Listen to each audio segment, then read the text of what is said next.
प्रेम सदैव माफी मांगना पसंद करता है, जबकि अहंकार माफी सुनना पसंद करता है। आज हमारी HSSC की नेक्स्ट क्लास है। आज का हमारा टॉपिक है वाक्य। देखो, वाक्य दो या दो से अधिक शब्दों का जो सार्थक समूह होता है, जिसमें वक्ता का भाव स्पष्ट होता है, वाक्य कहलाता है। वाक्य के दो अंग होते हैं। देखो, इंग्लिश में भी दो अंग होते हैं, सब्जेक्ट और प्रेडिकेट होता है। हिंदी में उद्देश्य और विधेय होता है। एक होता है उद्देश्य, एक होता है विधेय। और मोटी बात यह है कि जो सब्जेक्ट होता है, कर्ता जो काम का करने वाला होता है, वो उद्देश्य होता है, और जो शेष भाग बच गया वो विधेय होता है। जैसे शेष भाग बच गया, मैं कहूं कि राम स्कूल जाता है। अब जैसे ये वाक्य आ गया, राम स्कूल जाता है, तो यहां जो राम शब्द है ये सब्जेक्ट हो गया, कर्ता हो गया, और स्कूल जाता है ये विधेय हो गया। राम स्कूल जाता है, राम उद्देश्य हो गया, और शेष भाग स्कूल हो गया, स्कूल जाता है, ये प्रेडिकेट हो गया। इंग्लिश में कभी आए तो भी ध्यान रखना। और ये सब्जेक्ट होता है, सब्जेक्ट और प्रेडिकेट। मैं कहूं कि राम का भाई स्कूल जाता है, राम का भाई स्कूल जाता है। अब यहां सब्जेक्ट क्या हो गया? राम का भाई सब्जेक्ट, और ये विधेय। मैं कहूं कि राम का भाई मोहन स्कूल जाता है, तो इसमें उद्देश्य क्या हो गया? राम का भाई मोहन, यहां तक उद्देश्य हो गया। तो ये ध्यान, ठीक है। अब सबसे पहले मैं कहूं कि वाक्य के तत्व कितने होते हैं। तो वाक्य के जो तत्व हैं कितने होते हैं, ऐसे एग्जाम में आए तो ये कहना 6 होते हैं। सबसे पहले वाक्य सार्थक होना चाहिए, 6 तत्व बताने। सार्थकता होनी चाहिए, ठीक है। उसके बाद उसका जो कर्म है, पद का जो कर्म है वो सही होना चाहिए। राम स्कूल जाता है, इसकी बजाय राम जाता है, स्कूल नहीं कह सकते। इसके बाद में उस वाक्य की योग्यता होनी चाहिए, उस वाक्य में आसक्ति होनी चाहिए। आसक्ति होती है समीपता, संबंध होना चाहिए, समीपता का संबंध होना चाहिए। फिर उसके बाद अन्वय होना चाहिए। अन्वय का मतलब होता है कि लिंग, वचन और कारक, इन तीनों में समन्वय होना चाहिए। समन्वय यानी कि, और उसके बाद में आकांक्षा होनी चाहिए। आकांक्षा होनी चाहिए, आकांक्षा। ये टोटल 6 इसके तत्व होते हैं।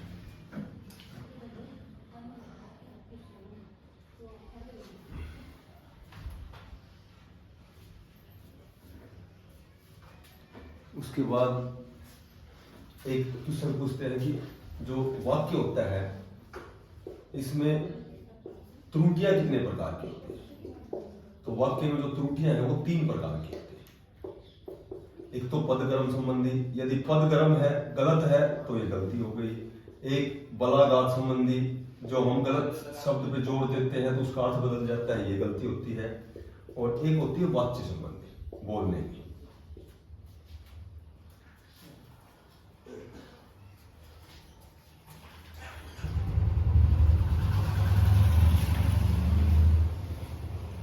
सबसे पहले लिखो कि अर्थ की दृष्टि से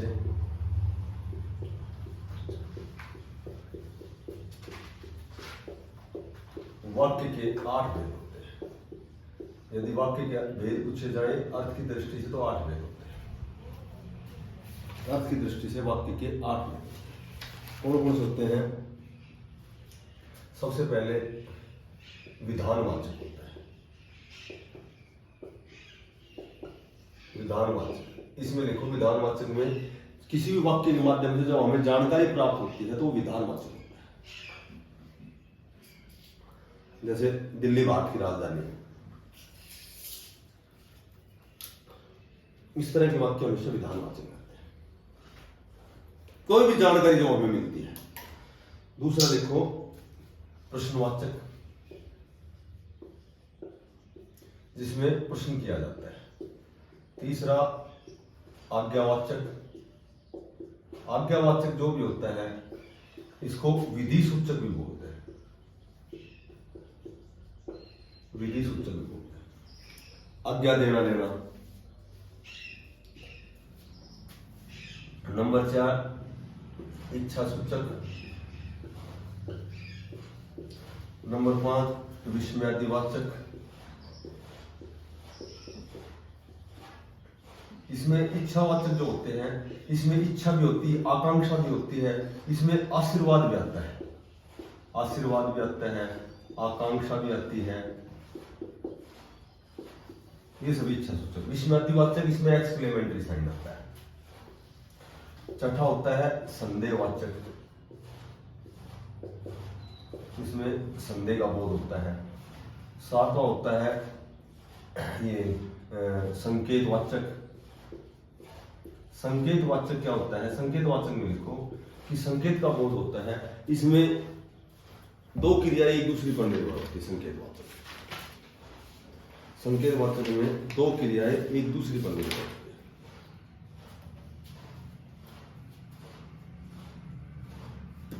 है। और आठवां जो भेद हो गया वो हो गया निषेधवाचक, जिसमें नहीं का प्रयोग होता है।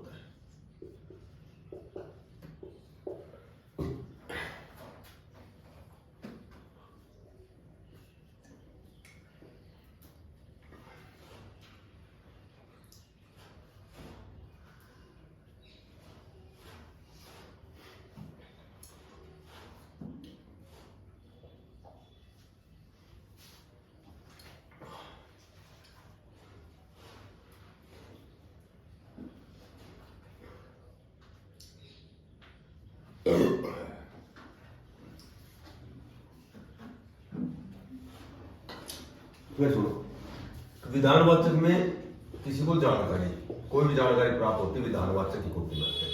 प्रश्न में साइन ऑफ इंटरोगेशन आता है। आज्ञावाचक, इसमें विधि सूचक, किसी को आज्ञा दी जाए, या फिर जो जितने भी प्रार्थना वाले जो वाक्य होते हैं वो सभी आज्ञावाचक में आते हैं, प्रार्थना की जाती है। इच्छा सूचक में किसी को आशीर्वाद दिया जाए, आकांक्षा या इच्छा की जाती है। विस्मयादिवाचक में ये एक्सक्लेमेटरी साइन वाले वाक्य होते हैं। संदेहवाचक में वह पढ़ता होगा, सोता होगा, खाता होगा, स्कूल गया होगा, ठीक है, इस तरह का संदेह होता है। संकेतवाचक में इसमें दो क्रियाएं होती है, दो क्रियाएं एक दूसरे पर निर्भर होती हैं। यदि वर्षा होती तो धरती सोना उगलती, यदि आप परिश्रम करते तो सफल हो जाते। और निषेधवाचक में इसमें नहीं का प्रयोग होता है। ये हो गए अर्थ की दृष्टि से वाक्य के 8।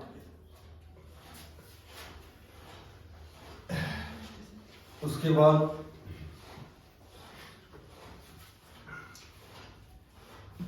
रचना की दृष्टि से, रचना की दृष्टि से वाक्य के 3 भेद होते हैं। नंबर 1 होता है सरल वाक्य, और फिर होता है संयुक्त वाक्य, और फिर होता है मिश्रित वाक्य। देखो, वो मैंने बताया था, जिस वाक्य में केवल एक तो उद्देश्य है, केवल एक उद्देश्य है और एक ही विधेय है, वे हमेशा सरल वाक्य होते हैं। जैसे राम स्कूल जाता है, राम का भाई स्कूल जाता है, राम खाना खाता है, राम पुस्तक पढ़ता है। इस तरह के जो सरल वाक्य होते हैं। एक बहुत बड़ा वाक्य आया था, कल सीता ने समारोह में गीत गाकर सबको मंत्रमुग्ध कर दिया। इसमें ये सरल वाक्य है, केवल सीता का एक ही जिक्र है। सीता उद्देश्य हो गया, बाकी पूरा भाग विधेय हो गया। और संयुक्त वाक्य वो होते हैं जिसमें दो उद्देश्य होते हैं और दो विधेय होते हैं। और वे दोनों, मैंने बताया था अभी थोड़ी देर पहले, वे दोनों और से जुड़ते हैं, किंतु से जुड़ते हैं, परंतु से जुड़ते हैं, तथा से जुड़ते हैं, या से जुड़ते हैं, नहीं तो से जुड़ते हैं। इनसे जो जोड़े गए हैं वो सभी संयुक्त वाक्य। राम स्कूल जाता है परंतु उसका भाई खेल, इस तरह के वाक्य। मिश्रित वाक्य एक प्रधान वाक्य होते हैं और शेष उपवाक्य उस पर आश्रित होते हैं, मिश्रित वाक्य होते हैं। ये मैंने बताया था कि इसलिए, यद्यपि, यद्यपि, तथापि, या फिर जितने भी जो, जिसका, जिसने, जो, जिसका, जिसने, जब, तब, ये सभी जब, तब, या फिर इन्वर्टेड कॉमा वाले जितने भी वाक्य हैं वो सभी मिश्रित वाक्य होते हैं।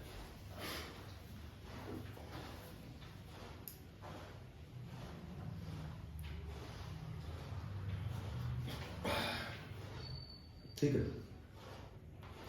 देख, मिश्रित जो वाक्य होते हैं, थोड़ी सी इसकी पहचान बताता हूँ। मिश्रित जो वाक्य होते हैं ये 3 प्रकार से बनते हैं। एक तो इसमें उपवाक्य, जो मिश्रित उपवाक्य बोल सकते हैं इसको, कि एक तो संज्ञा उपवाक्य होते हैं, ठीक है, एक विशेषण उपवाक्य होते हैं, और एक क्रिया विशेषण उपवाक्य होता है। यदि याद रह जाए ना, चूंकि छोटे लेवल पे नहीं आती ये चीजें, लेकिन यदि याद रह जाए तो ये बात ध्यान रखना कि यदि की का प्रयोग किया गया है जब, तो हमेशा संज्ञा उपवाक्य के उदाहरण होते हैं, और यहां वहां इस तरह के प्रयोग किया जाता है वो विशेषण उपवाक्य होते हैं। और जो जिसका इनका प्रयोग होता है वो क्रिया विशेषण उपवाक्य होता है, ठीक है। मेरे जीवन का उद्देश्य है कि ज्ञानार्जन करूं, तो ये बताना मिश्रित वाक्य है। बाकी बड़े लेवल में पूछेंगे कि कौन से उपवाक्य का प्रयोग किया जाए, तो की का प्रयोग हमेशा संज्ञा उपवाक्य के लिए होता है। यह जैसे विशेषण उपवाक्य में, यहां जो घड़ी मेज पर रखी है वह मुझे उपहार में मिली है, यहां जो घड़ी रखी है वह मुझे उपहार में मिली है, तो यहां वहां यह वह, ये हमेशा विशेषण उपवाक्य होता है।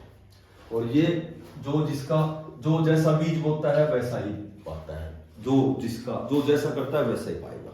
या मैं कहूं कि जब वह मेरे पास आया तब मैं सो रहा था, तो जब तब जो जिसका, यह हमेशा किसमें आता है, क्रिया विशेषण। तो ये 3 पहचान लीजिए कि यह वह, यहां वहां, और इसमें जो जिसका, जब तक, ठीक है।